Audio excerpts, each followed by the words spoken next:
चर्चित तुषार शर्मा मौत मामले की जांच कर रही सीबीआई अपना शिकंजा कसती जा रही है और आज सीबीआई ने रिटायर्ड जज गिरिबाला और तुषार के पति समर्थ के साथ उसके घर पर क्राइम सीन का रिक्रिएशन किया है। सीबीआई ने 80 किलो वजन की डमी को फंदे पर चढ़ाकर उतारा और यह जानने की कोशिश की कि आखिर घटना के वक्त क्या क्या हुआ था। इधर सीबीआई तुषार मामले की गुत्थी सुलझाने में लगी है और उधर लखनऊ में एक और बेटी दहेज की आग में जल गई। मानसी के परिजनों ने ससुराल वालों पर दहेज हत्या का आरोप लगाया। देखिए।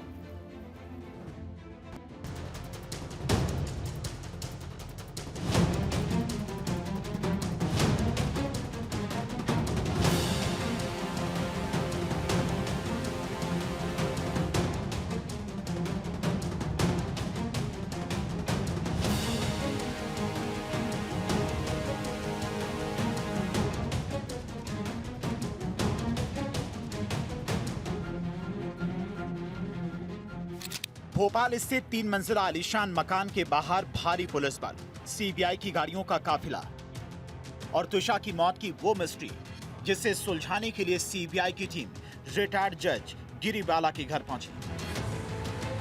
सीबीआई टीम के अधिकारियों के हाथ में इस डमी को देखिए। ये वही डमी है जो तुषार की मर्डर मिस्ट्री की सच्चाई को सामने लाएगी।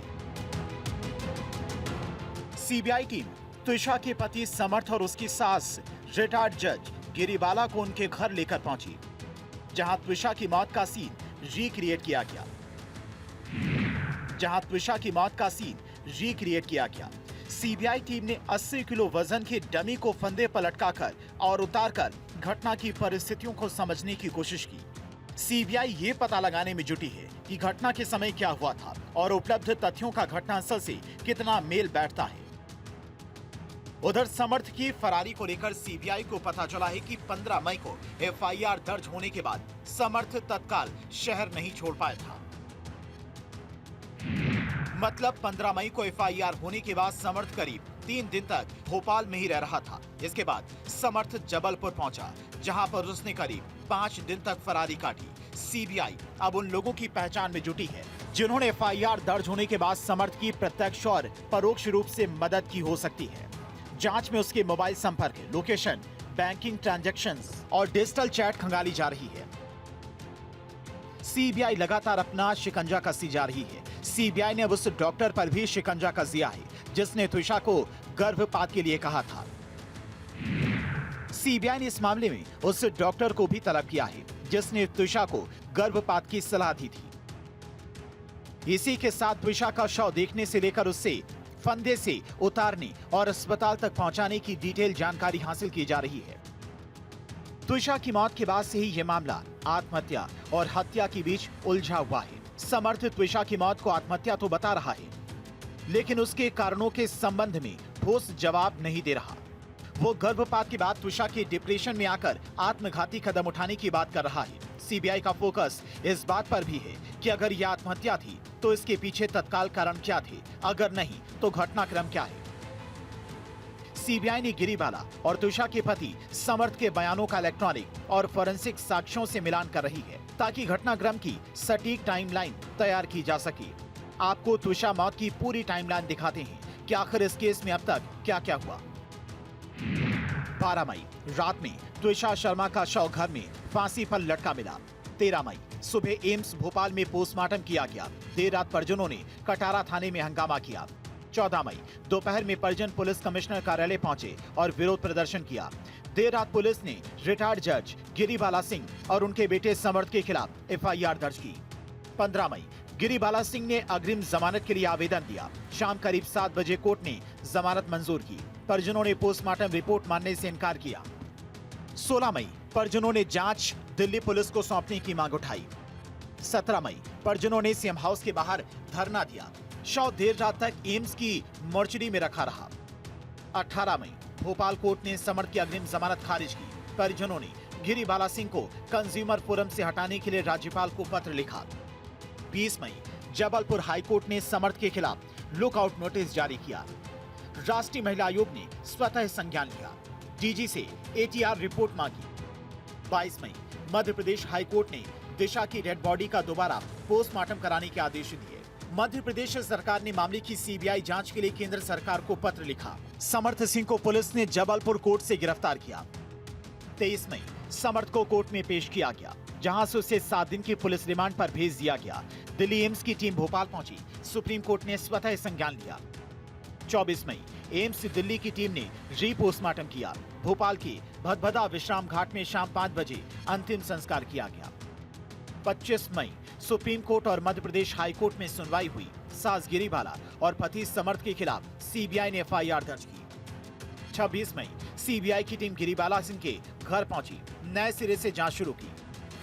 27 मई हाई कोर्ट में रिटायर्ड जज गिरीवाला की अग्रिम जमानत को रद्द कर दिया। 28 मई सीबीआई की टीम ने 7 घंटे पूछताछ के बाद गिरीवाला को गिरफ्तार कर लिया। 29 मई रिटायर्ड जज गिरीवाला सिंह और त्विषा के पति समर्थ को स्पेशल कोर्ट में पेश किया। कोर्ट ने दोनों को 5-5 दिन की रिमांड पर भेज दिया।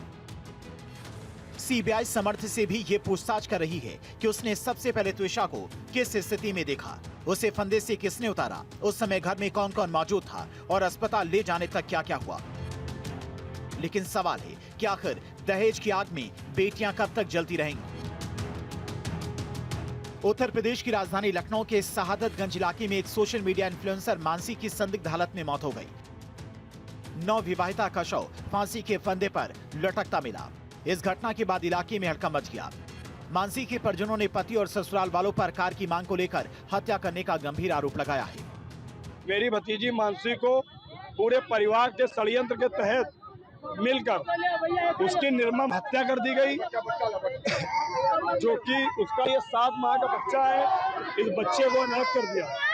इस हत्या में शामिल उसके पिता राजेश लोधी, उसकी बहनें चांदनी व बरखा, उसकी बुआ आशा, उसका बहनोई अन्नू, 6 लोग पैरों में चाकू गोद कर मारा, लोहे की रॉडों से वार किया। उसके बाद जब वो मर गई है, उसको फांसी के फंदे पे लटका दिया है। योगी सरकार से मेरा यह आग्रह है, निवेदन है कि इस मासूम बच्चे के खातिर इन सभी दोषियों पे फांसी की सजा सुनाई जाए।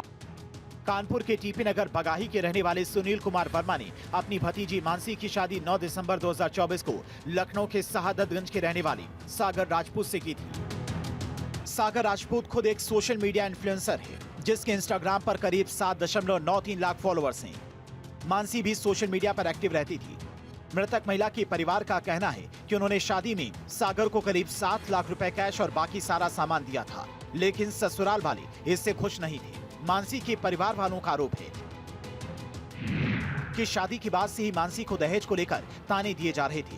पति सागर, ससुर राजेश, नंदोई अनु, ननद बरखा, चांदनी और बुआ सास आशा लगातार दहेज में कार की डिमांड कर रहे थे। मांग पूरी न होने पर उसे शारीरिक और मानसिक रूप से प्रताड़ित किया जाता था। मानसी ने कई बार फोन कर अपने परिवार को इससे टॉर्चर के बारे में बताया था। परिजनों ने कई बार लखनऊ आकर समझौता कराने की कोशिश भी की थी, लेकिन प्रताड़ना का दौर थमा नहीं। मायके वालों का आरोप है कि दहेज की मांग पूरी न होने पर ससुराल वालों ने पहले मानसी की हत्या की, फिर मामले को सुसाइड दिखाने के लिए शव को फंदे से लटका दिया। शनिवार को परिजनों को रिश्तेदारों के जरिए खबर मिली कि उनकी बेटी ने फांसी लगा ली है। पुलिस का कहना है कि पीड़ित पक्ष की तहरीर पर पति समेत 6 लोगों के खिलाफ दहेज हत्या का मुकदमा दर्ज कर लिया गया है। सादतगंज थाने में एक तहरीर दिया गया कि उसकी भतीजी की शादी 9/12/24 को सागर राजपूत के साथ हुई थी। ससुराली जन द्वारा कम दहेज लाने और कार की डिमांड को लेकर के उसको निरंतर उसका उत्पीड़न किया जाता था और 30/5 को उसकी हत्या कर दी गई है। इस तहरीर के आधार पे एफआईआर लॉन्च कर लिया गया। मृतका के पंचायतनामा से और पोस्टमार्टम से हैंगिंग की पुष्टि हुई है। इस संबंध में टीमें सक्रिय हैं, शीघ्र ही अभियुक्त गणों की गिरफ्तारी की है। ऐसे में इंसाफ की उम्मीद में आसमान से जमीन की तरफ झांकती बेटियां पूछ रही हैं कि आखिर इस तरह से बेटियों को दहेज की आग में जिंदा जलाया जाता रहेगा कब तक? आखिर मरी हुई इंसानियत के मुर्दा घरों में रहने वाले कब अपनी आंखें खोलेंगे? आखिर हम क्यों भूल जाते हैं बेटियों के बिना ये धरती शमशान है? Bureau report, Bharat 24।